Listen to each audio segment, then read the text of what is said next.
ওটা হচ্ছে সাবমেরিন।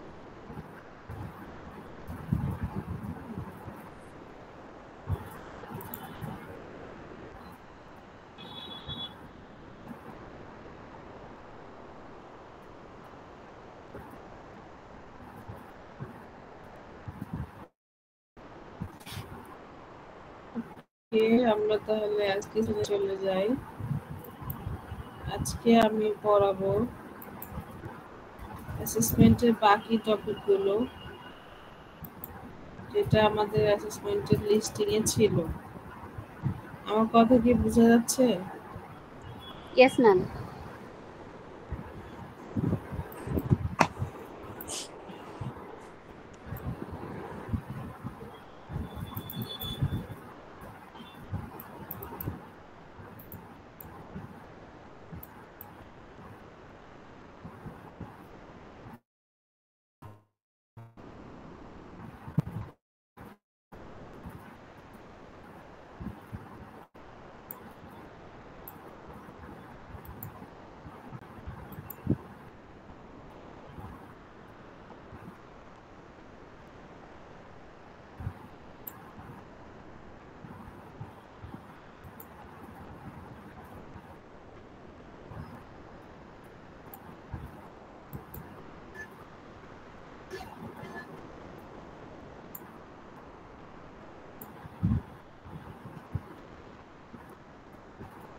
আজকে কত তারিখ? ম্যাম 1 তারিখ।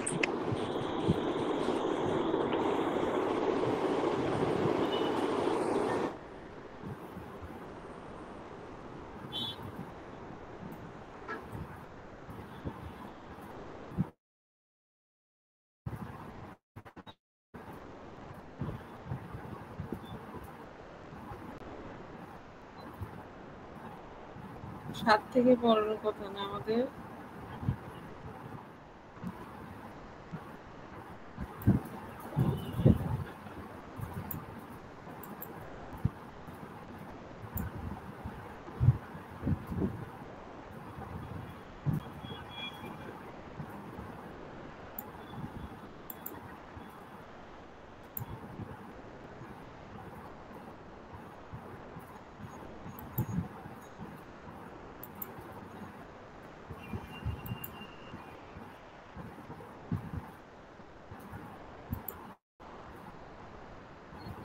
তাহলে আমাদের হচ্ছে সিবিএ অ্যাসেসমেন্ট পার্টের এই 6টা ম্যাম একটু বড় করে দেন।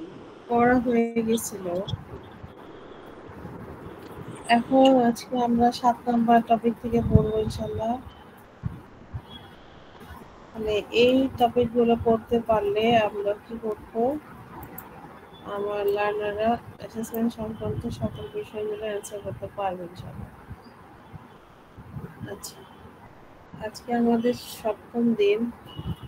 7 নাম্বার পয়েন্টটা হচ্ছে আমাদের অ্যাসেসমেন্ট টুলস। ওর কথা কি বোঝা যাচ্ছে? আসলে আমি জোরে কথা বলতে পারছি না সমস্যাটা। জি ম্যাম, শোনা যাচ্ছে। অ্যাসেসমেন্ট টুলস কোনগুলো কে বলবে? ম্যাম অ্যাসেসমেন্ট টুলস হচ্ছে যে সেলফ অ্যাসেসমেন্ট, পেপারস, তারপরে আমাদের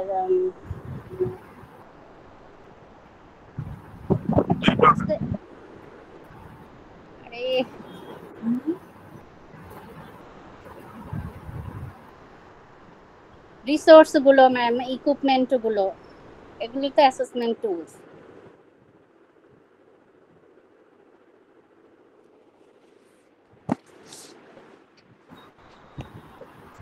অ্যাসেসমেন্টের রিসোর্স কোনগুলো?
আচ্ছা, অ্যাসেসমেন্টের টুলস বলতে আমরা বুঝি আমাদের অ্যাসেসমেন্টে যে এখানে যন্ত্রাংশ কি হবে অ্যাসেসমেন্টে?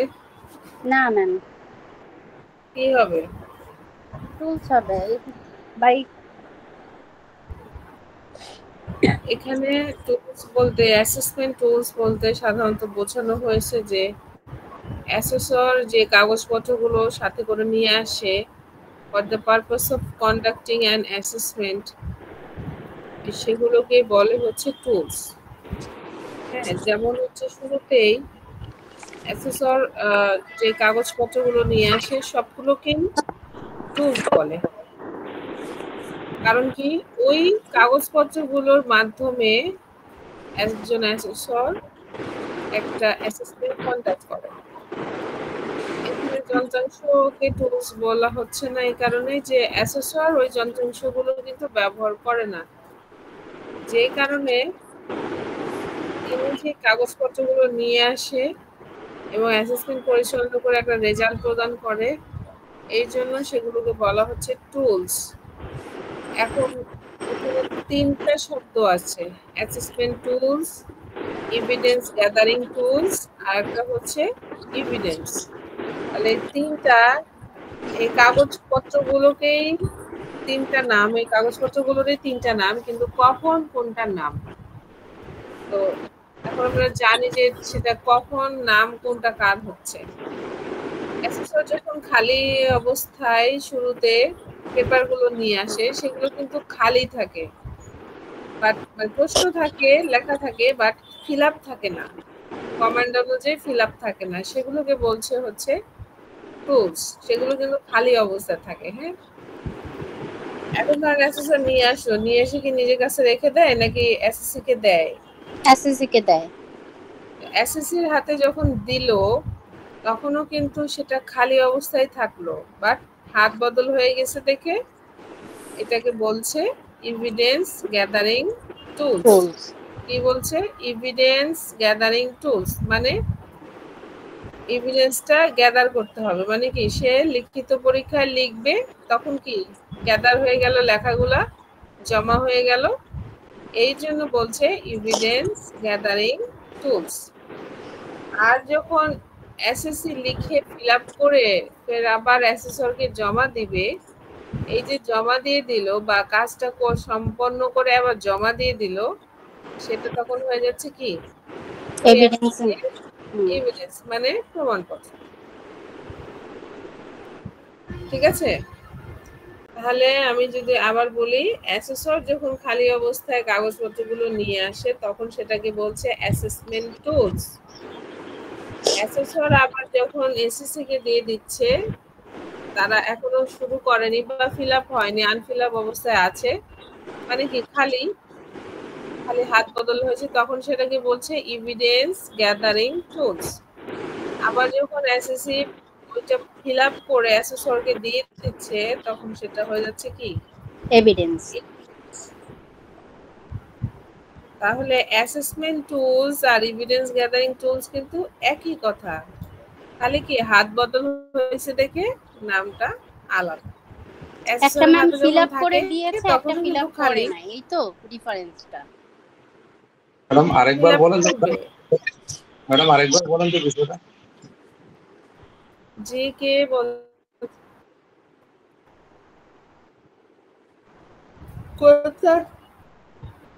কোন স্যার কথা বলছেন বুঝতে পারি নাই।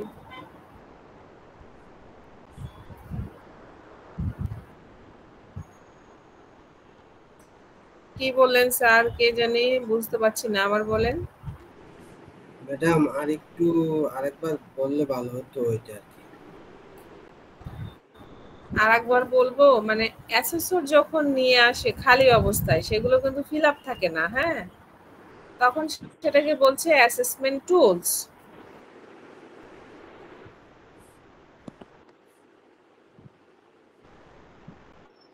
অ্যাসেসর অ্যাসেসমেন্ট শুরু করে দিয়েছে, এগুলো হচ্ছে অ্যাসাইড করে বা তার হাতেও থাকে, অ্যাসেসমেন্ট পরিচালনা শুরু করার পরে এসএসসির হাতে যেগুলো থাকে এবং অ্যাসেসরের হাতে যেগুলো থাকে সেগুলোকে বলছে এভিডেন্স গ্যাদারিং টুলস, বাট তখনও সেগুলো কি আনফিল আপ। আর যখন সেটা ফিল আপ হয়ে গেল তখন সেইগুলোকে বলছে evidence.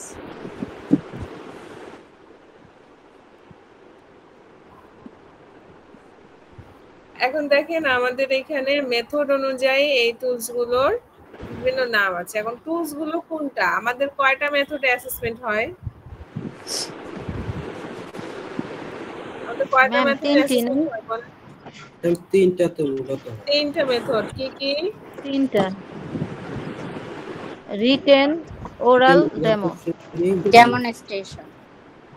Written test, oral questioning, আর একটা হচ্ছে ডেমনস্ট্রেশন।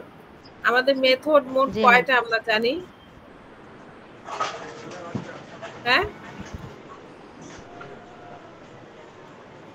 আমাদের মেথড মোট কয়টা আমরা এইখানে পড়ি, সিবিটিএ তে পড়ি কয়টা মেথড? এখানে তো মোটামুটি ম্যাম 5টা হবে। 5টা মেথড। কি কি? এই যে দেখেন শুরুতে দেওয়া আছে, এই যে written test, oral questioning, demonstration, portfolio, আর একটা হচ্ছে থার্ড পার্টি রিপোর্ট। ঠিক আছে, এই হলো আমাদের 5টা মেথড আমরা আপাতত সিবিটিএ তে পড়ি। এছাড়া আরো অনেক মেথড আছে, ওগুলো আমাদের জানার দরকার নেই, যা আছে আমরা তাই পড়ার চেষ্টা করি। আরেকটা আছে ওয়ার্ক রিলেটেড প্রজেক্ট। হ্যাঁ, তাহলে এইখানে দেখেন স্ক্রিনে 4টা দেখতে পাচ্ছেন অ্যাসেসমেন্ট মেথড, 4টা। পোর্টফোলিও, বাট পোর্টফোলিও কি আমাদের স্কিল অ্যাসেসমেন্টে ইউজ করা হয়? না ম্যাম। অ্যাজ ইউজুয়াল আমরা কোনটা কোনটা দেই বলেন তো? আমরা রিটেন দেই, ওরাল দেই, আর ডেমনস্ট্রেশন দেই। তাহলে এই 3টা মেথডের আলোকে আবার এই অ্যাসেসমেন্ট টুলস এর নামগুলো হচ্ছে আলাদা। যেমন হচ্ছে রিটেন টেস্টের জন্য আমরা কি দেই? Written question paper. অ্যাসেসর আমাদেরকে একটা রিটেন কোশ্চেন শীট দেয় বা পেপার দেয়, আমরা ওটাকে কি করে রিটেনে লিখি, এমসিকিউ, ম্যাচিং, ব্রড কোশ্চেন লিখি। এটা হচ্ছে কি রিটেন টেস্ট পেপার, অথবা রিটেন টেস্ট শীট, অথবা রিটেন কোশ্চেন শীট, যাই বলে। এটা কোশ্চেন আকারে থাকে, এর জন্য কোশ্চেন, রিটেন কোশ্চেন পেপার। এটা যখন এসএসসির হাতে দিয়ে দিচ্ছে বাট তখনও ফিল আপ হয়নি, তাও হচ্ছে একই নাম হয়ে যাচ্ছে কি এভিডেন্স গ্যাদারিং টুলস। যখন এসএসসি লিখে ফিল আপ করে আবার অ্যাসেসরকে জমা দিয়ে দিচ্ছে তখন হচ্ছে এভিডেন্স। এই এভিডেন্সের নাম কি হবে? সেটা কিন্তু খালি ছিল না, সেটা ছিল ফিল আপ অবস্থায়। তাহলে কি সে রিটেন কোশ্চেনের পেপার পাওয়ার পরে সে রিটেন কোশ্চেনের অ্যান্সার করছে না, এই জন্য বলে রিটেন কোশ্চেন্স অ্যান্সার শীট। ঠিক আছে, তেমনি ভাবে আমাদের ওরাল কোশ্চেনের জন্য হয় ওরাল কোশ্চেন শীট, আর এভিডেন্সের নাম হয়ে যায় ওরাল কোশ্চেন রেসপন্স শীট অথবা ওরাল কোশ্চেন রেটিং শীট। হ্যাঁ, ওরাল কোশ্চেন রেটিং শীট। তারপরে ডেমনস্ট্রেশন মেথডে আমাদের কি দেয়? ডেমনস্ট্রেশনে আমাদের কিন্তু জব শীট, স্পেসিফিকেশন শীট দেয়, যেটা দেখে আমরা পারফর্ম করি। আর অ্যাসেসরের কাছে একটা লিস্ট থাকে, সেটাকে বলছে অবজারভেশন চেক লিস্ট। অ্যাসেসর আমরা যখন ডেমনস্ট্রেশন করি, অ্যাসেসর কি করে? অবজারভেশন করে। সে দাঁড়িয়ে দাঁড়িয়ে হেঁটে হেঁটে সবাইকে অবজার্ভ করে যে কাজটা কিভাবে আমরা করছি সেটা সে অবজার্ভ করে। এর জন্য তার হাতে একটা অবজারভেশন চেক লিস্ট থাকে, ওখানে অনেক কথা লেখা থাকে, সে দেখে অবজার্ভ করে। ইয়েস এবং নো দুটো ঘর থাকে, অবজার্ভ করে করে ইয়েস অথবা নো এর ঘরে উনি টিক দেয়। আচ্ছা, টিক দেওয়ার পরে কি হয়? সেটা কিন্তু ফিল আপ অবস্থা হয়ে গেল, তার মানে কি এটা আমার প্রমাণ ডেমনস্ট্রেশনের। তখন এটার নাম হয়ে যায় এই যে field up observation checklist. Fill up হয়ে গেলে তো এভিডেন্স হয়ে গেল, আর খালি থাকলে সেটা কি টুলস। আচ্ছা, পোর্টফোলিও মেথডে আমাদের পোর্টফোলিও মেথডটা কি? পোর্টফোলিও মেথড মনে হয় আমি বলেছিলাম আপনাদেরকে যে আপনার একটা নির্দিষ্ট কাজের কিছু ডকুমেন্ট আপনি ফাইলিং করে রাখছেন অ্যাজ এ প্রুফ হিসেবে, যে আমি এই কাজগুলো করেছি, তার প্রুফ হিসেবে আপনি ফাইলিং করে রাখছেন। এটাই কি করেন, এই মেথডে যখন অ্যাসেসমেন্ট হয় ওই ফাইলটা নিয়ে গিয়ে তখন আপনি আপনার অ্যাসেসরকে দেখান যে স্যার এই যে আমার কাজ। আমি এই কাজগুলো এই বিষয়ের উপর করেছি, তখন আপনার ওই কাজগুলোকে সে কি করে, ইভালুয়েশন করে, যাচাই বাছাই করে। হ্যাঁ, এর জন্য হয় এটাকে বলে ইভালুয়েশন চেকলিস্ট। এই টুলসের নাম বলে ইভালুয়েশন চেকলিস্ট। আর এটা যখন উনি যাচাই বাছাই করে ইভালুয়েশন করার পরে ফিল আপ করে, তখন সেটা হয়ে যায় ফিল্ড আপ ইভালুয়েশন চেকলিস্ট।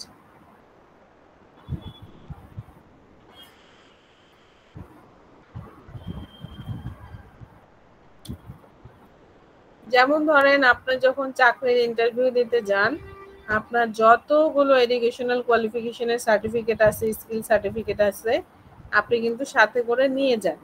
এই যে আপনার সকল ধরনের সার্টিফিকেট আপনার হচ্ছে একটা পোর্টফোলিও। এটা আপনি কি করেন, চাকরি ইন্টারভিউতে নিয়ে যান পাশে আপনার সাথে সাথে করে, পরে আপনি ফাইলটা জমা দেন যে স্যার এই যে আমার ফাইল। তারা কি করে, এটাকে যাচাই বাছাই করে, এটাকে বলে ইভালুয়েশন বলে। ইভালুয়েশন করে যে হ্যাঁ আমাদের যে জব রিক্রুটমেন্টের ক্রাইটেরিয়া আছে সে কি সেগুলো ফুলফিল করতে পারছে কিনা। এই ইভালুয়েশনগুলো করার পরে তখন আপনাকে হয় তারা জব দেয় তাদের রিকোয়ারমেন্টে মিললে, আর না হয় রিজেক্ট করে দেয়। ঠিক আছে, তো এই যে এটা কি করছে, ইভালুয়েশন করছে, তখন সেটা হয়ে যায় কি ইভালুয়েশন চেকলিস্ট। আর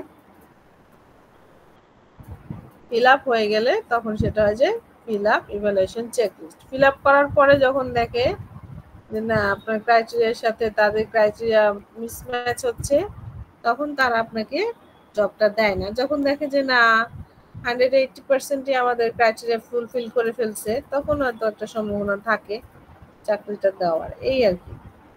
পোর্টফোলিও অ্যাসেসমেন্টটা ঠিক সেই রকম।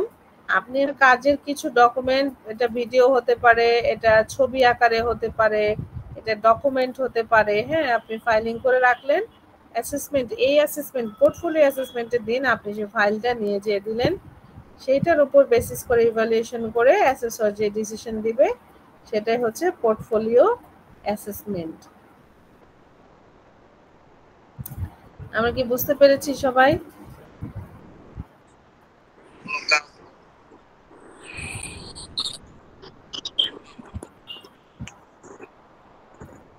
তার অনেক আস্তে আসছে, আর একটু জোরে বলেন।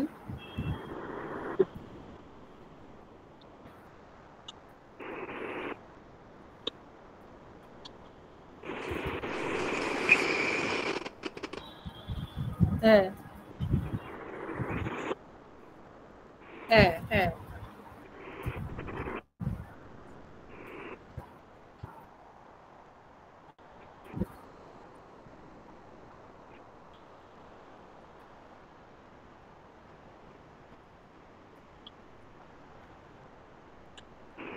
না না না না না না, আপনার মেথড অনুযায়ী ওই অ্যাসেসমেন্ট হতে হবে। যদি আপনার সেটা পোর্টফোলিও অ্যাসেসমেন্ট হয়, এখন আপনি যদি নরমাল অ্যাসেসমেন্টে যেটা আমাদের method is written, demonstration, oral, এই তিনটা মেথডের মধ্যে কিন্তু আবার পোর্টফোলিও জয়েন হবে না।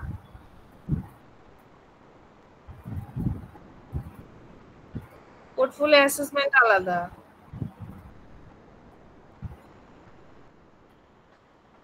ওটাই তো বলছি এতক্ষণ ধরে, ওইটা আর এক রকম বলতে, ওটাতে শুধু আপনার কাজের ডকুমেন্ট নিয়ে জমা দিয়ে যাচাই বাছাই করে আপনাকে একটা রেজাল্ট দেওয়া হবে।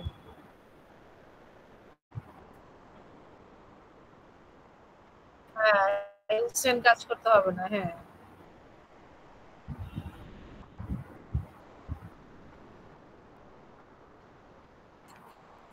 থার্ড পার্টি রিপোর্ট,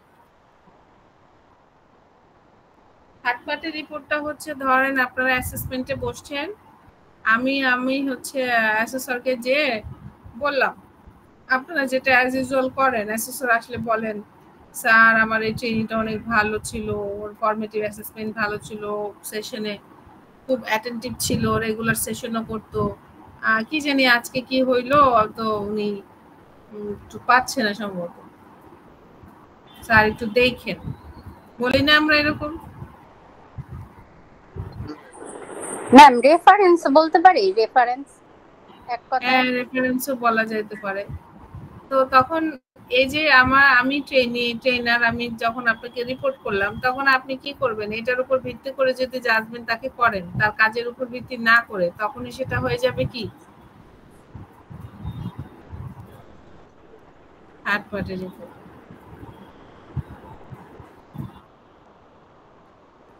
এখন অ্যাসেসমেন্টে ফার্স্ট পার্টি আর সেকেন্ড পার্টি কে?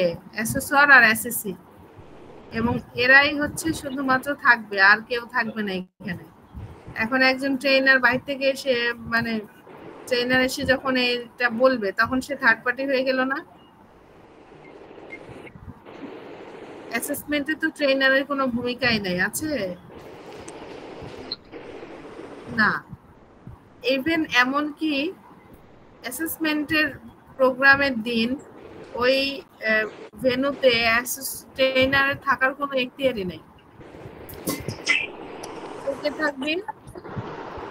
অ্যাসেসর থাকবে, এসএসসি থাকবে, আর প্রয়োজন বেসিসে একজন মেকানিক থাকবে বা টেকনিশিয়ান। ওই রুমের ভিতরে ট্রেনারে থাকার কোনো নিয়মই নেই, ঠিক আছে?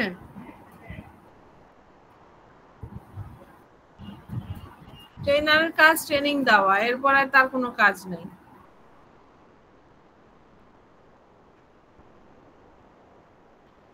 হ্যাঁ,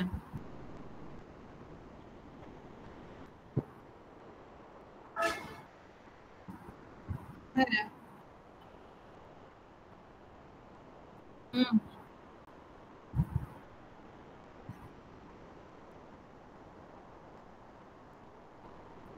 হ্যাঁ,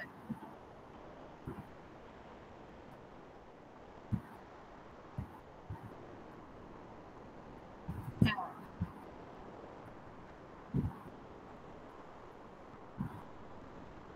রিপোর্ট থার্ড পার্টি রিপোর্ট হবে, বাট আমাদের মেথড কয়টা ইউজ হয়? 3টা ইউজ হয়।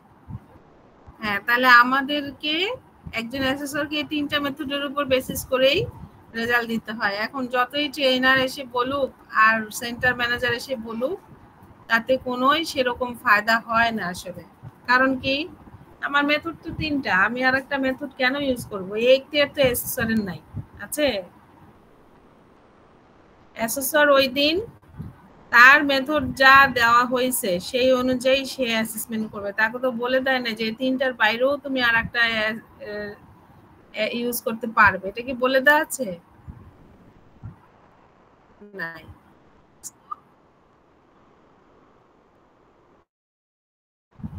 এগুলো জানার জন্য দেওয়া হয়েছে।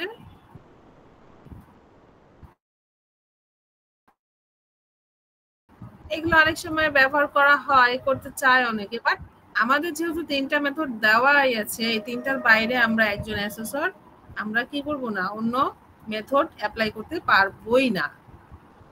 আর যদি কোনো অ্যাসেসর এটা করে থাকে তাহলে সে ভুল করে।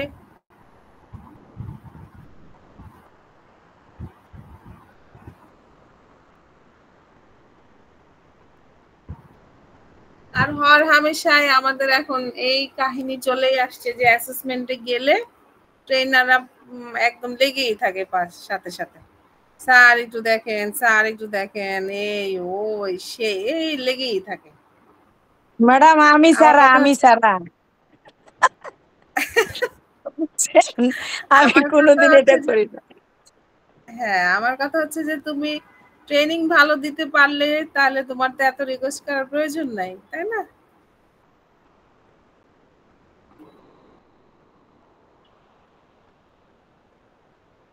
এখন ম্যাডাম আপনি কি ট্রেনারের দলে পড়ছেন না অ্যাসেসরের দলে, এটা জানতে চাই। আমি ম্যাডাম 2টার দলেই পড়ছি, আমি 2 দলেই আছি এবং 2 দলের ভূমিকায় পূর্ণভাবে পালন করার চেষ্টা করি। আজ পর্যন্ত আমিও কোনো অ্যাসেসরকে বলি নাই সিবিটিএ ট্রেনিং করানোর পরে যে স্যার একটু দেখেন। হ্যাঁ, যে কোনো একজনে থাকতে হবে ম্যাডাম, দুজনে তো থাকুন যায় না।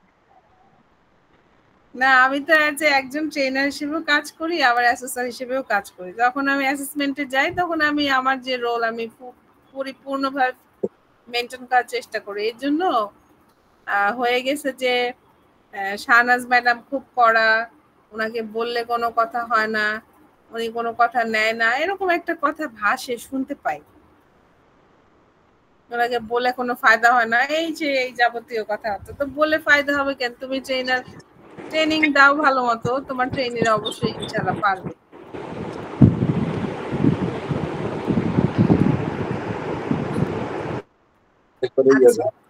হ্যাঁ জি হ্যাঁ হ্যাঁ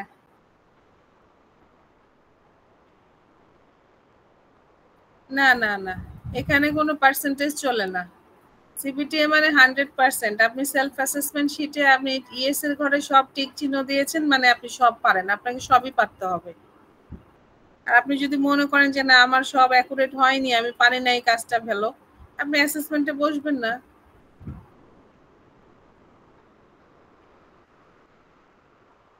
হ্যাঁ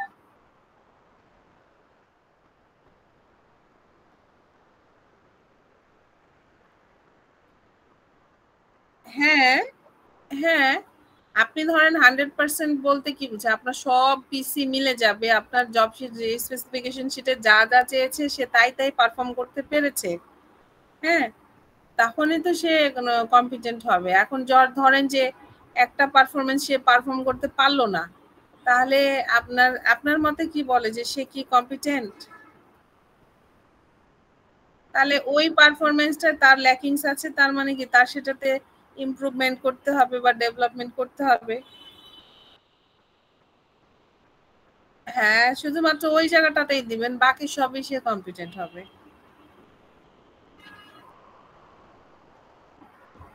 এখন কথা হচ্ছে যেমন আমার সুইং মেশিন দিয়ে বুঝাই, আমার এসএসসি কে দেখলাম যে সেলাই করতে পারে, হ্যাঁ, সেলাই করেছে একটা প্রোডাক্ট, সে সালোয়ার বা কামিজ বা ধরেন শার্ট সে বানিয়েছে, ভালো কথা। এখন অ্যাসেসমেন্টের দিন সবাই একটু প্যানিকে থাকে, এটা অ্যাজ ইউজুয়াল। এখন সেলাই করতে গিয়ে কোনো একটা জায়গায় তার অর্ডারটা হয় না, আনইভেন হয়ে গেছে, মানে একটু আঁকা বাঁকা হয়ে গেছে, এটুকুর জন্য আমি তাকে ছাড় দিতে পারি, কারণ আমি জানি যে সে পুরোটাই বানায় নিয়ে আসছে। ঘাবড়ায় যাওয়ার কারণে, হয়তো তাড়াহুড়ার কারণে একটু হয়তো 19-20 বলতে কি সেলাইটা একটু আঁকা বাঁকা হয়েছে। এখন সেলাই ধরেন জায়গায় জায়গায় হয়ই নাই, তাহলে সেটা তো আপনি নিতে পারবেন না, আপনার স্ট্যান্ডার্ড মেনটেন তো হলো না। বুঝতে পারছেন?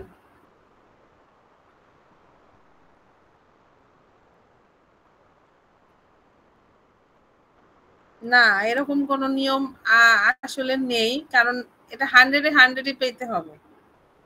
সিবিটিএ মানে 100-এ 100। এখন এখানে কথা আছে যে 24-25-এ যদি কেউ 80% মার্কস পায় সাধারণত, তাহলে জেনে নেওয়া হয় যে সে 80% মানে কি সে অলমোস্ট সে জানে, নলেজেবল। হ্যাঁ, অনেক সময় অনেক কিছু মনে থাকে না বা আসলেই মনে আসে না, পাড়া মানুষও অনেক সময় আমরা ট্রেনিং দিই, আমাদের বইয়ের পাতা পাতা মুখস্থ হয়, দেখা যায় অ্যাসেসমেন্টে বসলে আমাদের অনেক কিছু হয়তো মনে নাও পড়তে পারে, এটা হতেই পারে। তো সেই ক্ষেত্রে দেখা যায় যে 25-এ 22-23 এরকম পেলে তারা হচ্ছে যে নেয়, কারণ বাকিটা তারা হয়তো মৌখিকে কভার করতে চেষ্টা করে, কারণ এটা মানুষ, তো আমাদের তো সমস্যা হতেই পারে, বাট এখানে কোনো পার্সেন্টেজ দিয়ে মার্কিং এর কোনো নিয়ম নাই আসলে।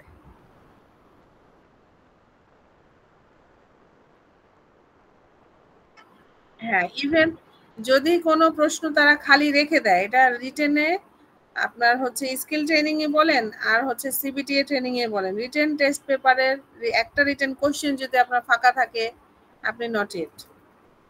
আমার আর খাতা দেখার প্রয়োজনই নাই, রিটেন টেস্ট খাতা দেখার প্রয়োজনই নেই, কারণ আপনি একটা অ্যান্সার করেন, ওখানে লেখাই থাকে answer all the above question.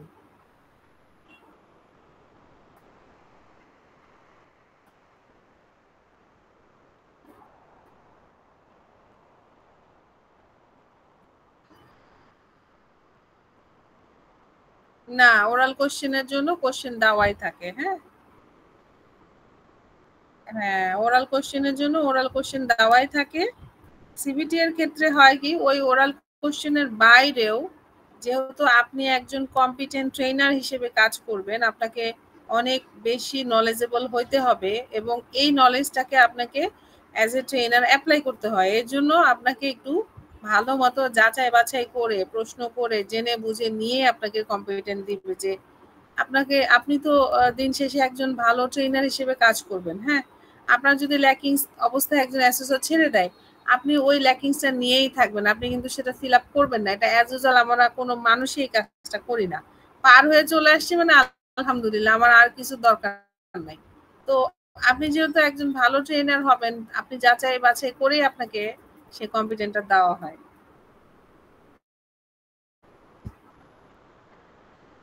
এই জন্য ওরাল কোশ্চেনের যে কোশ্চেন গুলো থাকে এগুলোর বাইরেও আপনাকে হচ্ছে আরো কোশ্চেন করে জেনে নেওয়া হয়।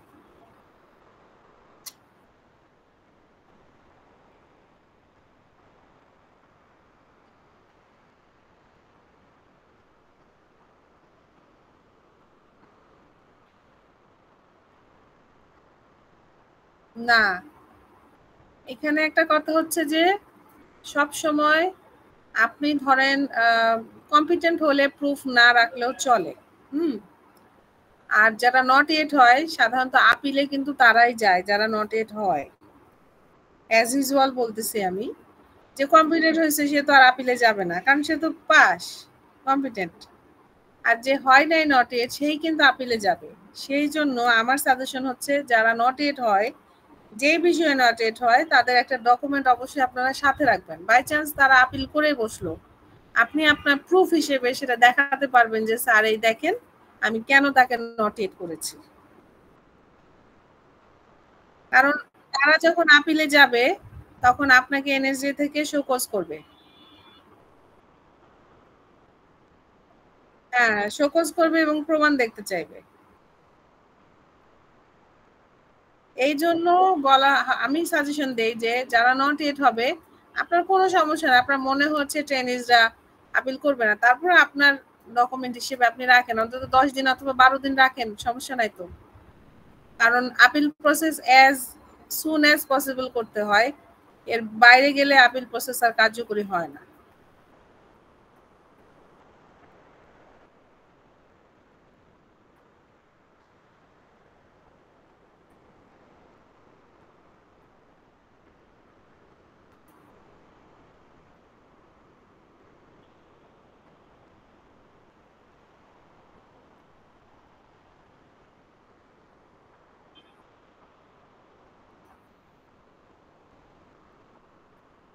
হ্যাঁ,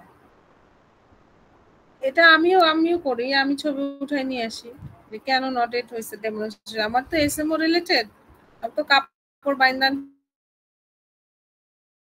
গেলে এক বস্তা হয়ে যাবে, ছবি উঠাই নিয়ে আসি, মার্কার দিয়ে মার্কিং করি, করে ছবি উঠাই নিয়ে আসি।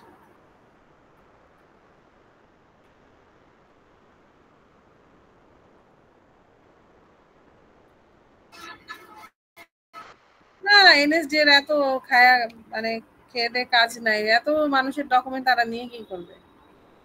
আপনাকে পাঠাচ্ছে কেন তাহলে? ঠিক আছে,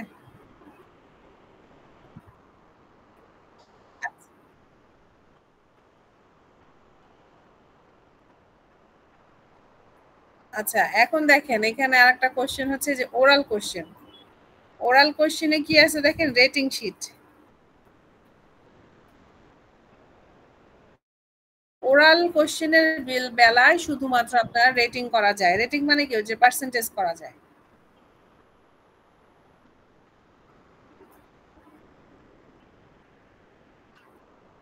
ধরেন 10টা কোশ্চেন আছে, আপনি 8টা পারলেন, 2টা পারলেন না, সেই ক্ষেত্রে আপনাকে কম্পিটেন্ট দেওয়া যায়, ওরালে স্যাটিসফ্যাক্টরি দেওয়া যায়। কারণ হচ্ছে শুধুমাত্র ওরালের ক্ষেত্রে এই পার্সেন্টেজটা চলে। কারণ কি, একজন এসএসসি ধরেন রিটেন টেস্ট ভালো করলো, ডেমনস্ট্রেশন ভালো করলো, ওরালে গিয়ে হয়তো ভালো করলো না, আপনার যে সবগুলো পারলো না। এখন শুধুমাত্র ওরালে কখনো নট এট হয় না, শুধুমাত্র ওরালে, হ্যাঁ ওরালে কখনোই নট এট হয় না। কারণ একজন এসএসসি আবার 2-2,500 টাকা খরচ করে কখনোই শুধুমাত্র মৌখিক দিতে আসবে না। তাহলে সে কি হলো, আনস্কিলডই থেকে গেল। সার্টিফিকেশন ছাড়াই সে কিন্তু থেকে গেল, বাট আমাদের সিবিটির কাজ কি, আমাদের এই স্কিল সার্টিফিকেটের কাজ কি, তাকে সার্টিফিকেশন করা, রিকগনিশন করা, এন্ড সে ওই শুধুমাত্র ওরালের জন্য সে এগুলো থেকে বঞ্চিত হয়ে থেকে গেল। এই জন্য শুধুমাত্র ওরালের ক্ষেত্রে নট ইট দেওয়া হয় না, এই জন্য এই ওরালেই শুধুমাত্র রেটিং করা হয়, ঠিক আছে, পার্সেন্টেজটা করা হয়, আর অন্যগুলোর ক্ষেত্রে 100% হতে হবে।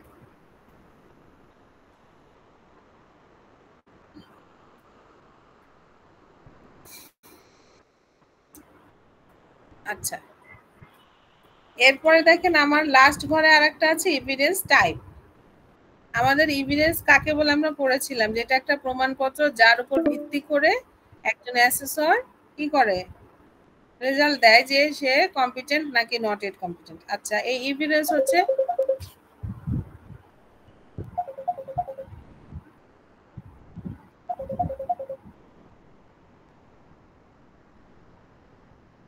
সরি একটা কল চলে আসছিল।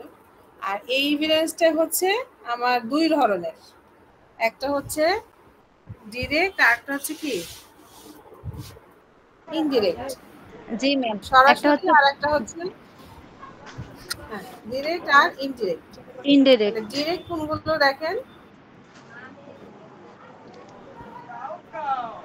ডিরেক্ট ম্যাম হচ্ছে ডিরেক্ট সোজা হচ্ছে কথায় অ্যাসেসমেন্টের দিন অ্যাসেসর যে বুঝি না, আবার বলেন।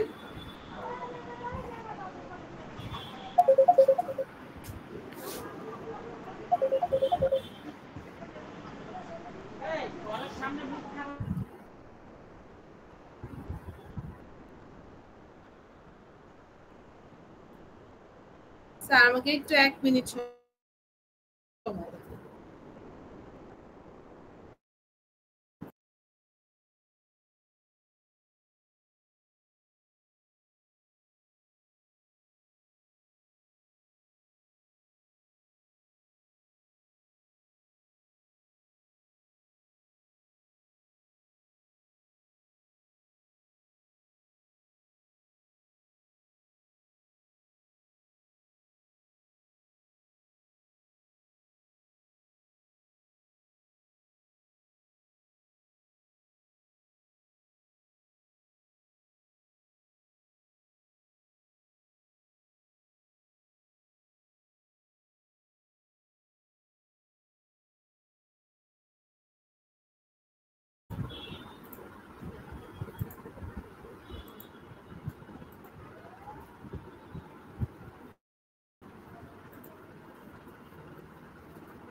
আচ্ছা, এই ডিরেক্ট এভিডেন্স আর ইনডিরেক্ট এভিডেন্স কোনগুলো? ডিরেক্টটা হচ্ছে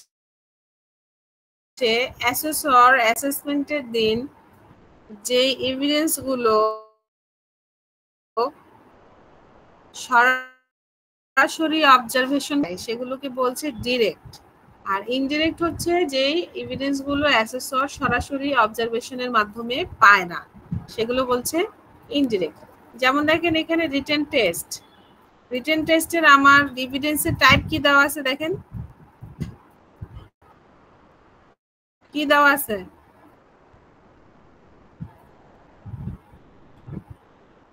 ইনডিরেক্ট। কেন দেওয়া আছে? কারণ কি রিটেন টেস্ট একজন অ্যাসেসর ওভারঅল অবজারভেশন করে, সবাই রিটেন টেস্ট দিচ্ছে, উনি ওভারঅল অবজারভেশন করে, জনে জনে কিন্তু অবজারভেশন করে না, করে কি করে না, এই জন্য এটাকে বলছে ইনডিরেক্ট। আবার দেখেন ওরাল কোশ্চেনিং এ কি দেওয়া আছে, হ্যাঁ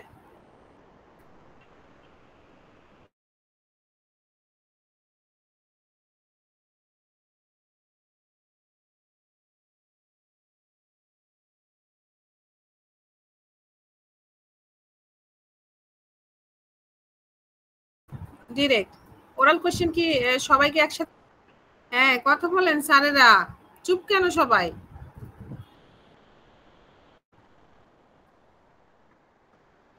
না বোঝা যাচ্ছে না, সবাই কথা বলেন, আনমিউট করে রাখেন, কথার অ্যান্সার দেন। বলতেছি ওরাল কোশ্চেন কি অ্যাসেসর সবাইকে একসাথে করে নাকি জনে জনে করে? ইন্ডিভিজুয়াল করে ম্যাম। হ্যাঁ জনে জনে। ইন্ডিভিজুয়াল বা জনে জনে করে। এই জনে জনে করে তার মানে কি তাকে সে সরাসরি অবজারভেশন করতে পারে। এই জন্য ম্যাডাম এটা হচ্ছে ডিরেক্ট, যেটা সরাসরি এর সে জন্য এটা জাজমেন্ট করতে পারে। হ্যাঁ, আবার ডেমনস্ট্রেশনেও অবজারভেশন চেকলিস্টটা সে কিন্তু একটা একটা করে ফিল আপ করে, মানে একজনের অবজারভেশন চেকলিস্ট দেখে ধরে আর তাকে অবজার্ভ করে আর ফিল আপ করে। এর জন্য এটা হচ্ছে কি ডিরেক্ট। আর পোর্টফোলিও সম্পূর্ণটা ইনডিরেক্ট। কারণ কি পোর্টফোলিও তো তার আগের করা, অ্যাসেসমেন্টের দিন সে কিছুই করে না, তার আগের করা জিনিস নিয়ে আসে। এখন এগুলো যে তার নিজের করা কিনা অ্যাসেসর তো কখনোই দেখতে পায় না। এর জন্য এটা হচ্ছে ইনডিরেক্ট। ক্লিয়ার সবাই? তাহলে আমরা কিন্তু এখানে অ্যাসেসমেন্ট মেথড কয়টা, কি অ্যাসেসমেন্ট টুলস কোনগুলো, এভিডেন্স কোনগুলো, আর এভিডেন্সের টাইপ কি সব আমরা জেনে ফেলছি।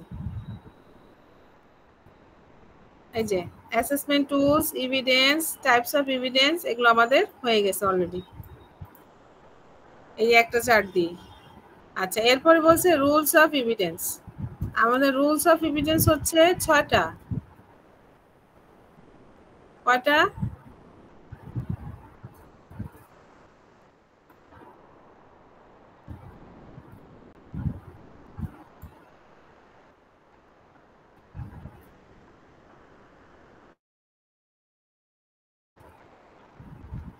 কি কি বলেন তো?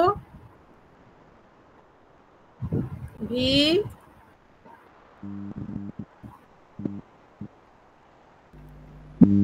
Madam C S card, validity, currency, sufficiency, authenticity, recency. কি কি বলেন? B C S V C S card, C S C A R আর আমরা বিএমডব্লিউ কার চিনি না? বিএমডব্লিউ কার চিনি? এটাকে অনেকে ভিসিএস কারও বলে, আবার অনেকে ভিসি স্যারের কারও বলে, বুঝছেন? ভিসি স্যারের কার। তাহলে ভি ফর হচ্ছে ভ্যালিড, সি ফর হচ্ছে কারেন্ট, এস ফর হচ্ছে সাফিসিয়েন্ট,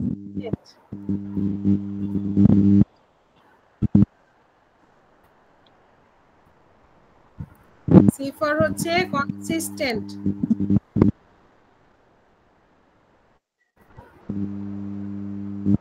এ ফর হচ্ছে অথেন্টিক,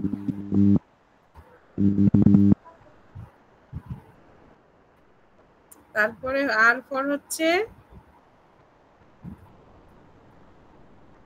রিসেন্ট। এই হলো আমাদের VCS car, rules of evidence. তাহলে আমরা অ্যাসেসর হিসেবে যে এভিডেন্স গুলো কালেকশন করবো, এটা একটু মনোযোগ দিয়ে খেয়াল করি। আমরা অ্যাসেসর হিসেবে যে এভিডেন্স গুলো আমরা কালেকশন করব ওই 3টা মেথডে, কি কি? Written, demonstration, oral. এই 3টা মেথডে যে 3টা এভিডেন্স আমরা কালেকশন করব, এটা অবশ্যই এই রুলস অফ এভিডেন্স হতে হবে। রুলস অফ এভিডেন্স মানে ভ্যালিড হতে হবে, মানে এভিডেন্সটা ভ্যালিড হতে হবে, কারেন্ট হতে হবে, সাফিসিয়েন্ট হতে হবে, কনসিস্টেন্ট হতে হবে, অথেন্টিক এবং রিসেন্ট হতে হবে। তাহলে এখন আমরা দেখি এগুলো কাকে কি বলে। ভ্যালিড কখন হবে?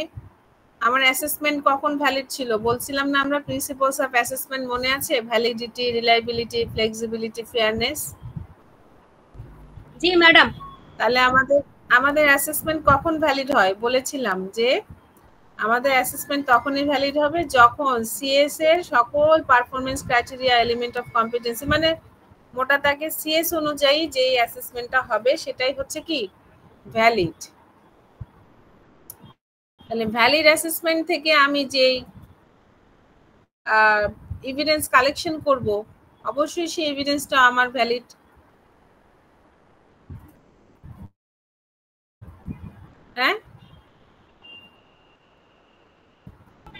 জি ম্যাডাম। এখন এখন আমার অ্যাসেসমেন্টটা কখন ভ্যালিড হবে বলেছিলাম আমি যে আমার অ্যাসেসমেন্ট ভ্যালিড হবে তখনই যখন আমার সিএস অনুযায়ী আমার অ্যাসেসমেন্ট হবে। আমার ধরেন কম্পিউটার অপারেশন লেভেল 3 এর আজকে অ্যাসেসমেন্টের কথা, আমার টুলস আসছে কম্পিউটার অপারেশন লেভেল 4 এর, তাহলে সেই অ্যাসেসমেন্টটা কি ভ্যালিড হবে না ইনভ্যালিড হবে? ইনভ্যালিড। কেন আমি ইনভ্যালিড বললাম? আমার টুলস আসছে কি 4 এর, তাই না? তাহলে টুলসটাই তো লেখার পর এভিডেন্স হয়ে যায় নাকি?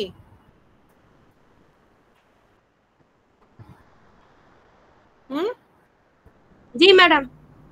হ্যাঁ ম্যাডাম, হ্যাঁ টুলস টুলসগুলো লেখার পরে ফিল আপ হওয়ার পরে সেটা এভিডেন্সে পরিণত হয় নাকি? এতক্ষণ আমরা কি পড়লাম? হ্যাঁ হ্যাঁ ঠিক আছে, হ্যাঁ অবশ্যই ম্যাডাম। এই চার্টে আমরা কি পড়লাম? টুলসগুলো লেখার পরে ফিল হওয়ার পরে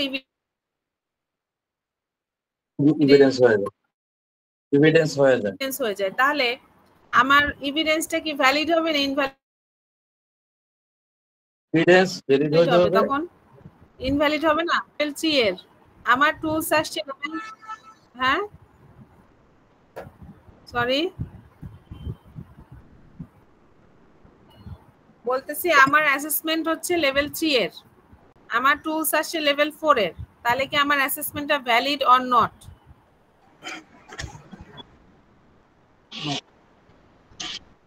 ইনভ্যালিড, ভ্যালিড না। তাহলে আমার এভিডেন্স যদি আমি সেখান থেকে যে এভিডেন্স পাবো সেটা কি ভ্যালিড হবে না ইনভ্যালিড হবে? ইনভ্যালিড।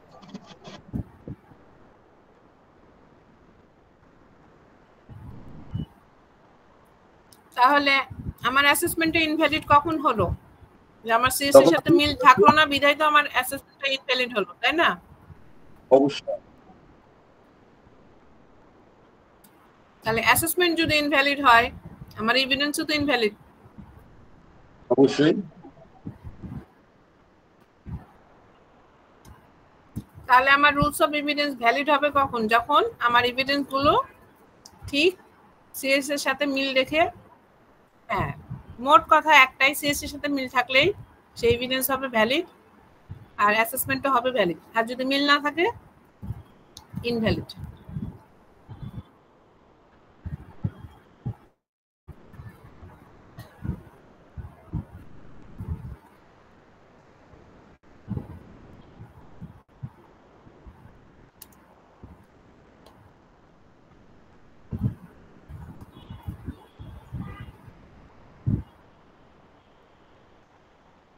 এরপরেটা কি? কারেন্ট। কারেন্ট মানে হচ্ছে এখনকারই, সমসাময়িক, এই মুহূর্তের, এটা হচ্ছে কারেন্ট। বলে না যে কারেন্ট নিউজ কি, বলো কারেন্ট নিউজ কি, মানে কি এখনকার, এই সময়ের। তাহলে আমার অ্যাসেসমেন্টে যখন আমি অ্যাসেসমেন্ট নিচ্ছি আমার এভিডেন্স গুলো কি ওই দিনকারই হয় না নাকি আগের দিনের হয়? ওই দিনেরই হয় বিধায় এটাকে বলছে কারেন্ট অ্যাসেসমেন্ট।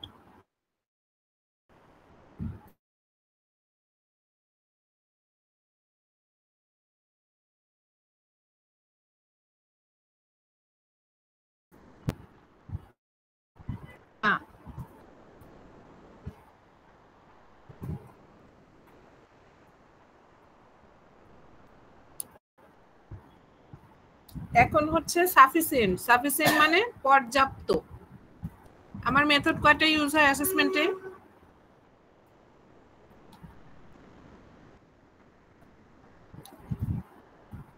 তাহলে তিনটা মেথডে আমার তিনটা এভিডেন্স হতে হবে কিনা?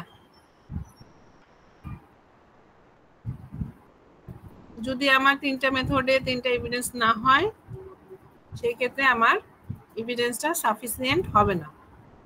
তার মানে আমার মেথড যেটা, আমার টুলসও হবে তয়টা, আমার এভিডেন্সও হবে তয়টা, তখনই সেটা হবে কি সাফিসিয়েন্ট।